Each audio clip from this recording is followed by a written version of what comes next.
I'm divorced after 2 years ago, and my daughter has been going back and forth between my home and her father's.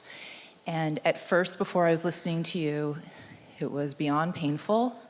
And I brought a lot of negativity to her because I was tapping into her suffering and her pain that I was worried about her feeling, and all I brought was more suffering and more pain.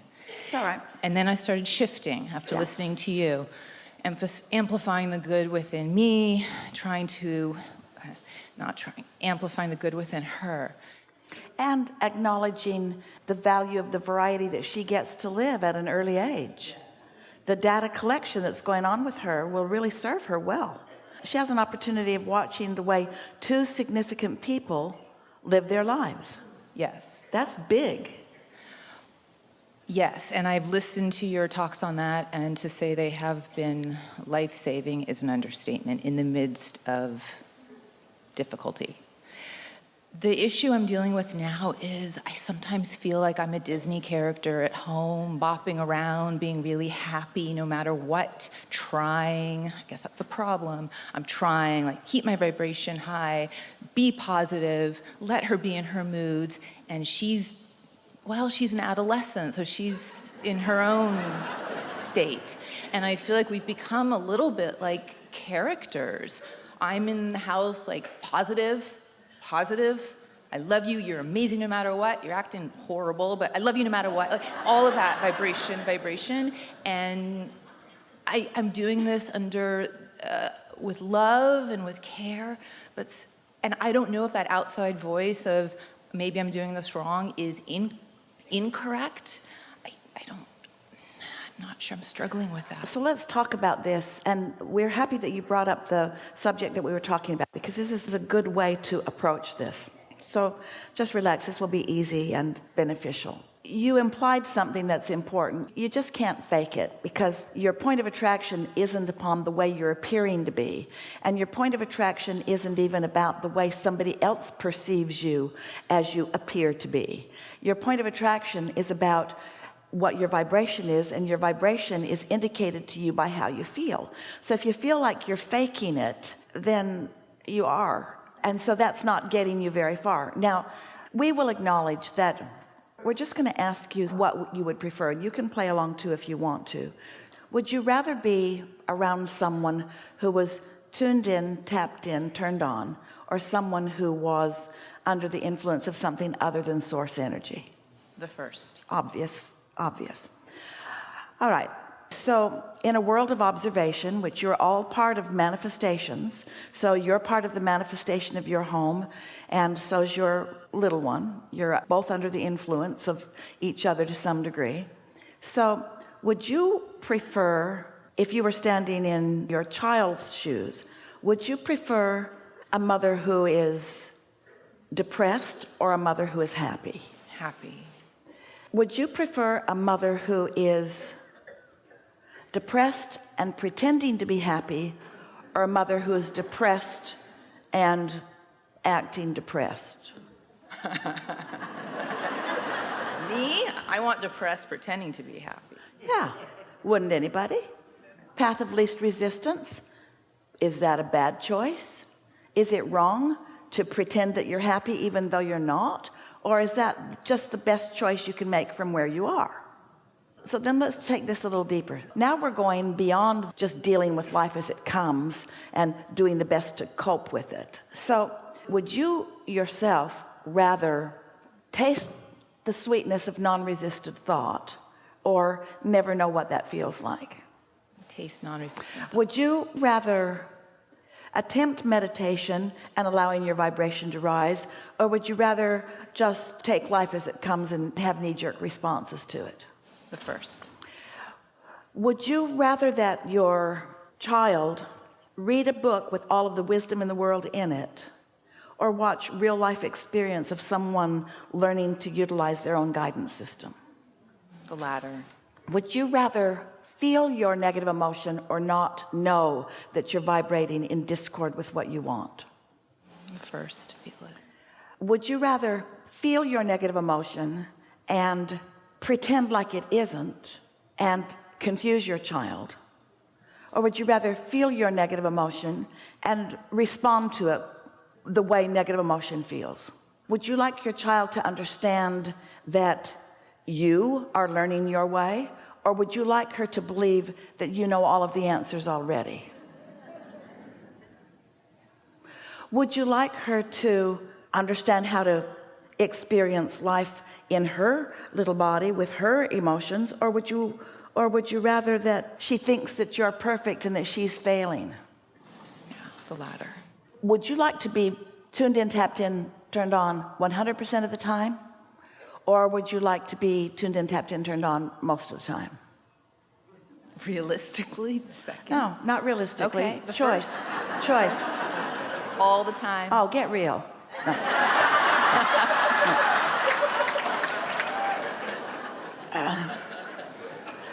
Would you rather experience contrast or have no contrast? Contrast. Do you believe that contrast clarifies desire, or do you believe that contrast hinders desire? Clarifies. It does both, but the clarification is the big thing about it. Do you believe that contrast or attention to contrast is a permanent state, or do you believe that if you catch it early, you have the power to change it? Catch it early. Yeah. Did you feel a sort of opening in all of that? Sort of letting yourself off the hook just a little bit? Can you give us an example of a situation where you are feeling some resistance? And let us together find ways to approach that where resistance can be let go of a little bit and a little bit and a little bit. Something that's common or something that's big when it happens. So her dad, with his new family, he calls every evening for her when she's with me. So the night, and we do the same, so that she gets to hear from the other parent when she's with the other parent. So when the and phone... the reason for that is, yeah, I'll screw up your day and you can screw up mine. The reason for that is, I don't like how this is, and I'm going to punctuate it with this phone call. yeah, that's been a question. We started off doing this thinking it was the best thing for her, and lately I've been wondering if it is, because it is an interruption, just as you said. Let's walk through this. Let's see if we can find something. Now, we know that nothing ever always feels one way or another, but just generally speaking, are those phone calls when he calls your house or when you call his house, are those phone calls something that you feel eager about?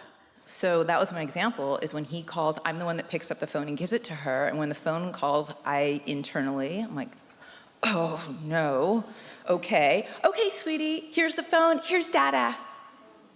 It's like, it's acting. Well, but is it better than, here's your rat bastard father? Of course. Be nice to him. This is getting to the heart of what we are talking about. The subject feels like, should we call or should we not call? But beneath that is another much more important question. Should we feel good when we call or feel bad when we call? And then the next question is, can I control the way I feel in these calls? And if you really cannot control the way you feel, then this is the question that we have for you. What's the path of least resistance? So now let's back up through that. Is the path of least resistance, does it feel to you that the path of least resistance, now what is the path of least resistance? The path of least resistance is the path in which it is more likely that you will be with your inner being than not, because it's the path of most allowance. And what are you allowing? Connection with your inner being. And so if you ask yourself the question, what's the path of least resistance here? Is the path of least resistance, if it were happening today, is the path of least resistance to allow the call to happen or to stop it? What's the path of least resistance? Allow the call to happen. Yeah. So now you've allowed the call to happen. Now the call's about to happen. What time is it going to happen? It's every evening. What time? Every evening. At about 7 o'clock. It's coming up about 7 o'clock. So is the path of least resistance to wait for the call to come, even though you know it's going to come, and have the knee-jerk reaction that you always have, and then fake it? Or is the path of least resistance to get yourself into a place of feeling pretty good about the call coming? What's the path of least resistance? Get pretty good. If the path of least resistance is to get feeling better about it, then which of these things that you might be thinking have more or less resistance in them? I really don't want to do this. Or, well, we all thought this was a good idea, that we stay in close contact. Which has less resistance? The latter. Which has less resistance in it? I don't want her to talk to them, and I don't think she wants to talk to them. Or, relationships are eternal. We're always going to be a family. It's nice to look for each other's positive aspects. Which is the path of least resistance? Absolutely the latter. Now, here's what we were getting at earlier. We're not asking you which is the most true. We're not asking you what you've accomplished so far. We're asking you, what's the path of least resistance? The psychologist would say, oh, well, we've written these books that this is a good idea. And other psychologists would say, well, we've written these books that this isn't a good idea. And we say, we're not asking what anybody thinks in terms of the subject of whether it's a good idea or not. We're only asking, can I bring myself to a place that this feels good to me when I do it? Because when you make a decision and line up with the decision, now you're tuned in, tapped in, turned on. So either do it and feel good about it, or don't do it and feel good about it, but don't do it and feel bad about it, or not do it and feel bad about it. Because the subject is alignment, not the phone call. What you're teaching your child is alignment, not whether to call daddy or not. That seems like what the big debate is. Let's debate it across the world. Should we call or should we not call? That seems like the subject. No. The subject is, should we feel good when we do something, or should we feel bad when we do something? And then the next question is, do I have the ability to feel good? Or does this subject automatically mean I can't feel good? Is that what this subject means? Under these conditions, I cannot feel good, but I'm trapped like a rat because I have to do something that doesn't feel good. Oh, that feels awful. And so then what are you radiating to the children? To all of the children, what are you radiating? We do things we don't want to do because it's the right thing to do. What are we teaching our children? We pay no attention to the way we feel.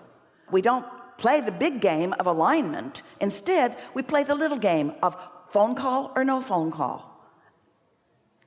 It doesn't matter whether you make the phone call or whether you don't make the phone call. What matters is that you will be true to yourself. And you know who you are? You are a lover, not a hater. Somebody doesn't even need to be lovable for you to be able to love them. You love because that's who you are. You love because you are a lover. And to do otherwise separates you. So now let's go back to the subject of it's time for the phone call. And in the beginning, it might be a little rough, but you can catch up with it. So it's about time either to receive or to make the phone call. You have an hour maybe. And so you ask yourself, am I a lover or a hater? Lover. Are there positive aspects over there in that house, or no positive aspects over there in that house? Lots of positive aspects. Do I want my daughter to love what's there or hate what's there? Love. Do I want her relationship with them to be good or bad? Good. Can I control what her experience is over there? No. Can I control how I feel about her experience over there? Yes. Can I influence her to a loving acknowledgement of what's over there? Yes. Would I rather teach her love or tension? Would I rather teach her love or hate? Would I rather teach her alignment or not alignment? Do words teach? Or do I teach only through the clarity of my example? So is there anything, when you're thinking in terms of the path of least resistance, more important than making that phone call and making sure you feel good about it before you make it? No. Can you imagine handing her the phone and saying, hey honey, it's daddy, he loves you so much. Hey honey, it's daddy, he loves you so much. Hey honey, it's daddy.